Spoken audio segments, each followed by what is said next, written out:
Hello, this is Monica Reinagel with a special bonus episode of the Nutrition Diva podcast brought to you by Undeniably Dairy. For more information, visit undeniablydairy.org. You know, these days, a lot of people are interested in learning more about where their food comes from. For example, so many of us drink milk or give it to our kids every single day, but most of us have never had an opportunity to visit a working dairy farm before. In fact, I was surprised to learn that most Americans live within 100 miles of a dairy farm. So no matter where you live, chances are you have a dairy farm as a neighbor. Well, joining me today to give us just a little peek into a typical day on a typical dairy farm is Tara Vander Dussen, a fifth-generation dairy farmer. She's also the president of United Dairy Women, an organization committed to childhood nutrition and supporting local area children's homes. She's played an instrumental role in that organization's fundraising efforts, helping to raise money for children's homes so that they have daily access to milk. And in addition, she works as a trained environmental scientist on her own family dairy. She shares her story on her blog, newmexicomilkmaid.com. Welcome to the podcast, Tara. Hi, thank you for having me. So it sounds like dairy farming runs in the family. I'm curious, did you ever consider doing something else, or have you always known that you'd be a dairy farmer too? So it definitely does run in my family, and it's just a part of our heritage. My husband is a fifth-generation dairy farmer as well, but I did not know this is what I always wanted to do. When I went away to college, I knew I wanted to focus in environmental science. Part of me still wanted to consider going to law school and, moving out of rural America, small town, and moving to the big city. I was 18, leaving for college and ready to explore the world. And I ended up meeting my husband, and we got married, and I moved back to his family farm in the town that I grew up in. And now looking back, I can't imagine what I was thinking or wanting to do anything else. Dairy farming is such a passion for me, and I love the community and the sense of family that it brings and the culture and heritage that it is a part of my family. And so now I've fallen in love with it all over again, and I'm so happy that this is where I ended up. Well, tell us what's going on at this time of year on a dairy farm. I think most of us kind of have no idea what the cycle is. Yeah, so I always refer to our dairy as a dairy farm with that farm on the end, because not only do we run our dairy, but we also have a farm. And so at this time of year, farmers across the United States are working hard for harvest. So we're harvesting our crops. That probably doesn't come as a surprise to too many people, just because you do think of fall as that time of harvest and, bringing in your crops and that time of Thanksgiving that we all think of. And so that's exactly what all dairy farmers are doing right now is harvesting their summer crops. And here in New Mexico, we plant two crops, a summer crop and a winter crop. So as soon as we finish our harvest, we'll also be planting our next season of crops for the winter. So we have our day-to-day activities still of our dairy and caring for our cows and milking every single day. And then adding to that, we, are spending long hours out on the tractors and in combines and with silage trucks running everywhere and bringing in all the feed that we're going to feed our cows for the next year. So you mentioned that you're out there milking every day. Where does that milk go once it leaves your farm? What's the next step? Yeah, so as you mentioned at the beginning, most people live within 100 miles of a dairy farm, and that's because we do have a perishable product. And so your milk usually doesn't travel too far to get to you. And so for us, our milk actually goes to a cheese plant in our community. It's actually only about a mile or two down the road from our dairy farm, and it is made into lots of different kinds of cheese. The plant in our town is actually the world's largest cheese plant officially. And so lots and lots of cheese comes out of eastern New Mexico, which probably surprises most people. That's right. We think of Wisconsin. Absolutely. Most people do. And what's great, I think, about our cheese is we always pair our cheese with our hot green chilies, which New Mexico is famous for. And so we have some really great pepper jack that comes out of our area. Oh, I bet. So you've already talked about some of the challenges that farmers face, like namely the relentless workload day after day. But what are some of the big challenges that dairy farmers are facing these days? We have a generation of consumers that is more removed from agriculture than ever before. And I think that farmers are at a point where they really need to be able to connect with our consumers and engage with our consumers and share with them what, modern agriculture looks like, so that they have a little bit better understanding of the challenges that we're facing, and being able to communicate back and forth and have that open line of communication, I think, is important as we, continue farming into generations that are more distant from agriculture. Well, and that's exactly why I'm so happy to have you on the podcast, because you're exactly right. Most of us don't have an opportunity to see agriculture happening, even though we absolutely depend on it for our meals every day. I know I've had a chance to visit a lot of different kinds of farms, including dairy farms, and I'm always amazed at the technology and the innovations that I'm seeing on farms. I hadn't realized that so much had changed in the last few decades on farms. Are there new innovations or technology that you're particularly excited about? Maybe things that are, still kind of coming down the pipeline? Yeah, absolutely. So I think that is what surprises people the most when they come out to a dairy farm, is really that technology and that innovation, and really seeing what modern agriculture is really all about. I think that as consumers, we have this nostalgic image of the red barn in our head from like the 1940s, 1950s. And things have really changed and progressed in the last 75 years. And that's an amazing thing. We're using more technology than ever before. Our cow care is at the highest level it's ever been in our history, and cow care is the absolute priority on our farm. And so some of the technologies that I'm really excited about is I can't wait to see where we go with robotic milking machines.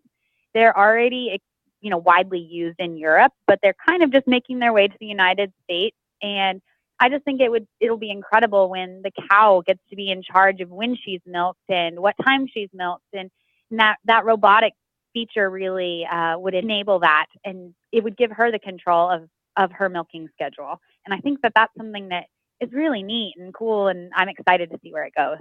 Wow, that's an amazing development. I'm trying to picture those cows, pushing a little button or ringing a little bell saying, okay, I'm ready now. Yes. So, cows are very much creatures of habit. And so I actually just shared a picture on my Instagram story yesterday of cows like lining up at their pen, getting ready to go to the barn. So it's very natural for them to already know that it's time for them to go to the barn. If you're late, they are sitting there stomping their foot at you saying, where are you? What's happening? And they know their way to the barn. And so with robotic milking, they would take themselves to the barn. Obviously, there would be some care from our herdsmen and helping them, make sure everybody's getting there. But essentially, they would be able to take themselves to the barn, and then the robotic milking machine senses them there and is able to clean their udders and prepare their udders and milk them, and then finish with our post-milking procedures. And then they would be able to go back to the pen and enjoy the rest of their day. That's definitely something that I saw when I visited a dairy farm that surprised me, that the cows seem very eager, to move towards the barn when it's milking time, and do seem very content to kind of take themselves over there and get their business done and then take themselves back to their pens. It's I didn't expect to see that. I thought there'd be more sort of herding going on, but not much is required. No, not much is required at all. We do have one of our herdsmen that goes out and opens the gates, and that he kind of brings up the rear, so to speak, at the back of the pen, and makes sure everyone is heading that direction. But really, that's why we keep our barns as just such a calm place. We try to keep minimal noise, very relaxing atmosphere in our barns, because it is an enjoyable place for the cows to go. A lot of times, if it's in the summers, they may get a bath to cool them off. And so they like going in there and having their 15 minutes in the barn to get milked. That's about how long, a cow is milked for, is 10 to 15 minutes a day. And then they get to head back to their pens to, chew their cud, which is one of the most important things a cow does, is eat and drink lots of water and chew her cud. And that's how you know that a cow is just a content cow and really a healthy cow. That's right. The cows that I saw seemed extremely relaxed. So, yeah. Other than how relaxed the cows are, what would people who've never had a chance to visit a dairy farm, what might they be surprised to see if they had a chance to visit your farm? So we have lots of tours and people that want to come out to our dairy. I think people, as you mentioned at the beginning, are very eager to find out more about where their food comes from. And something that we see time and time again is how surprised people are by the amount of detail that goes into every decision that we make on our farm. Mm-hmm. There's just so much more planning than people expect. We have a nutritionist that plans our cow's diet. And depending on what stage of life a cow is in, she has a different diet that's planned to meet the exact nutrients she needs for that time. We have a vet that comes on site to care for our adult cows. She comes out once a week. We have a vet that cares specifically for our baby cows and helps set up protocols for caring for them. We have number of pens on our dairy. Well, each pen can tell you a lot about the cows that are in there. If we have older cows, they tend to be in pens that are closer to the barn, so they don't have as far to walk. Our younger cows maybe have a little bit further distance because they're, our young heifers and they can walk for longer distances. We have cows that are further along in their pregnancies. We move them to what we call a close-up pen so that we can keep a really close eye on them in their last few weeks. And so there's just a lot of detail that goes into these dairies. We talked about, innovation and technology a minute ago. One of the things is we have a computer program that keeps track of every single cow on our dairy, and it keeps her entire record of her whole life. So if she's moved pens, you know it. If she has ever received a medicine, the record is there with the prescription from the vet. And so there's just a ton of detail and time that goes into all of the different areas on our farm. And people are amazed by it. They usually can't stop asking questions once they get to a dairy. I feel like every tour lasts twice as long as it's supposed to because people are so excited to be here.